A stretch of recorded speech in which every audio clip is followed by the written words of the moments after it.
Voici l'audio du commentaire concernant 1 Corinthiens, chapitre 6 et versets 9 à 14.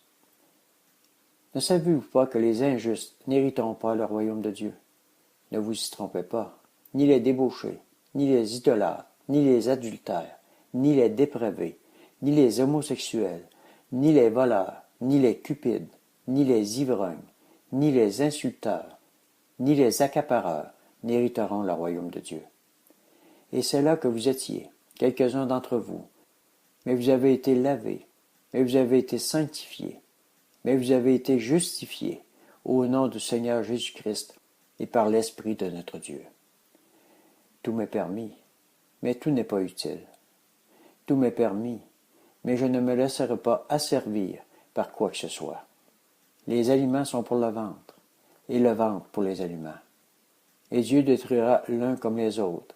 Mais le corps n'est pas pour l'inconduite, il est pour le Seigneur, et le Seigneur pour le corps. Et Dieu, qui a ressuscité le Seigneur, nous ressuscitera aussi par sa puissance. Commentaire. Plusieurs dépendances et dépravations sont nommées ici, et toutes empêchent d'entrer dans le royaume de Dieu et de Christ. Mais le Seigneur est plein de bonté et de pardon pour quiconque se détourne de ses mauvaises voies. Ézéchiel, chapitre 33, verset 11.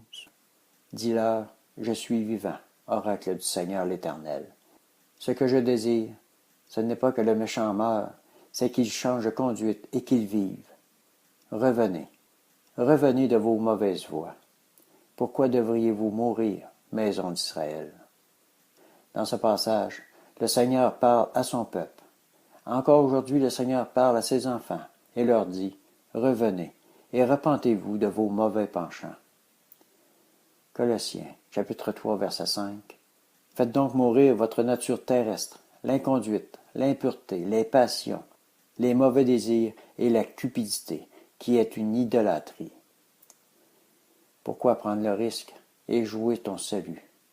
Le Seigneur te veut saint dans tes pensées, dans tes actions, dans tes paroles. Matthieu, chapitre 5, versets 27 et 28. Vous avez entendu qu'il a été dit, tu ne commettras point d'adultère. Mais moi je vous dis, quiconque regarde une femme pour la convoiter a déjà commis adultère avec elle dans son cœur. Jude, chapitre 1, les versets 14 à 21. C'est aussi pour eux qu'Enoch, le 7e patriarche depuis Adam, a prophétisé en ces termes.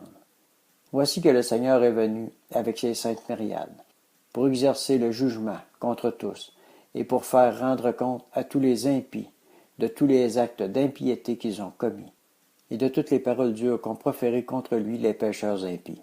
Ce sont des gens qui murmurent, des mécontents, qui marchent selon leur convoitise, dont la bouche parle avec grandiloquence, et qui flattent les gens par intérêt. Mais vous, bien-aimés, souvenez-vous des prédications faites par les apôtres de notre Seigneur Jésus-Christ. Ils vous disaient, à la fin des temps, il y aura des moqueurs qui marchent dans l'impiété selon leur convoitise.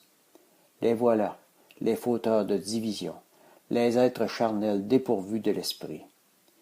Mais vous, bien-aimés, édifiez-vous vous-même sur votre très sainte foi. Priez par le Saint-Esprit. Maintenez-vous dans l'amour de Dieu, en attendant la miséricorde de notre Seigneur Jésus-Christ pour la vie éternelle. Amen. Tout est écrit. Tout est prescrit pour marcher dans la volonté du Seigneur. Et si qui que ce soit va à l'encontre de ce qui est écrit, pas un iota ne sera retiré. Matthieu, chapitre 5, verset 18.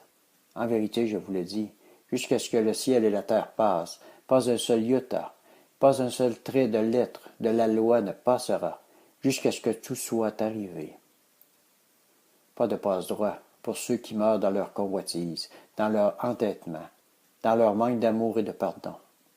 Et ce n'est pas moi qui le dis, c'est la parole.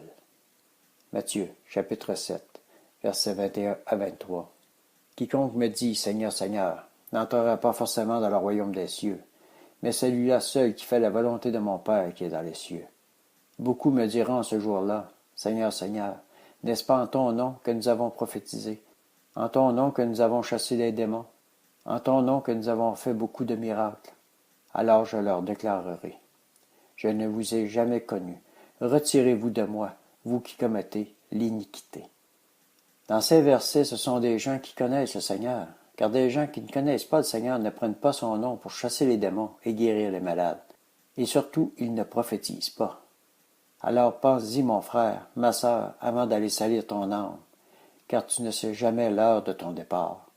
Alors, sois irréprochable pour recevoir le vêtement blanc et la couronne de vie. Jacques, chapitre 1, verset 12. Heureux l'homme qui endure la tentation, car après avoir été mis à l'épreuve, il recevra la couronne de vie que le Seigneur a promise à ceux qui l'aiment. Seigneur, que ton nom soit sanctifié, et que ton règne vienne et s'établisse dans chacun de tes enfants, pour que la sainteté soit. Seigneur, pardonne-nous d'avoir des tentations, et renforce-nous pour que nous restions justes par Jésus-Christ, notre Seigneur. Garde-nous, Seigneur, dans ton amour, et ne nous laisse pas entrer en tentation, mais délivre-nous du mal. Amen. Merci, Jésus. 1 Corinthiens, chapitre 10, verset 13. Aucune tentation ne vous est survenue qui n'a été humaine. Dieu est fidèle et ne permettra pas que vous soyez tentés au-delà de vos forces. Mais avec la tentation, il donnera aussi le moyen d'en sortir pour que vous puissiez la supporter. 2 Pierre chapitre 2, les versets 20 à 22. En effet, si après s'être retirés des souillures du monde par la connaissance du Seigneur et Sauveur Jésus-Christ, ils s'y engagent de nouveau et sont vaincus par elle, leur dernière condition est pire que la première. Car mieux valait pour eux n'avoir pas connu la voie de la justice que de l'avoir connue, et de se détourner du saint commandement qui leur avait été donné. Il leur est arrivé ce que dit le proverbe véridique: le chien est retourné à son vomissement, et la truie, à peine lavée, va se vautrer dans le bourbier. 1 Jean chapitre 1, versets 5 à 10. Voici le message que nous avons entendu de lui, et que nous vous annonçons. Dieu est lumière, et il n'a pas en lui de ténèbres. Si nous disons que nous sommes en communion avec lui, et que nous marchions dans les ténèbres, nous mentons, et nous ne pratiquons pas la vérité. Mais si nous marchons dans la lumière, comme il est lui-même dans la lumière, nous sommes en communion les uns avec les autres, et le sang de Jésus son Fils nous purifie de tout péché. Si nous disons que nous n'avons pas de péché, nous nous séduisons nous-mêmes, et la vérité n'est pas en nous. Si nous confessons nos péchés, il est fidèle et juste pour nous pardonner nos péchés et nous purifier de toute injustice. Si nous disons que nous n'avons pas péché, nous le faisons menteur, et sa parole n'est pas en nous. 1 Jean, chapitre 2, les versets 1 et 2. Mes petits enfants, je vous écris ceci, afin que vous ne péchiez pas. Et si quelqu'un a péché, nous avons un avocat auprès du Père, Jésus-Christ le juste.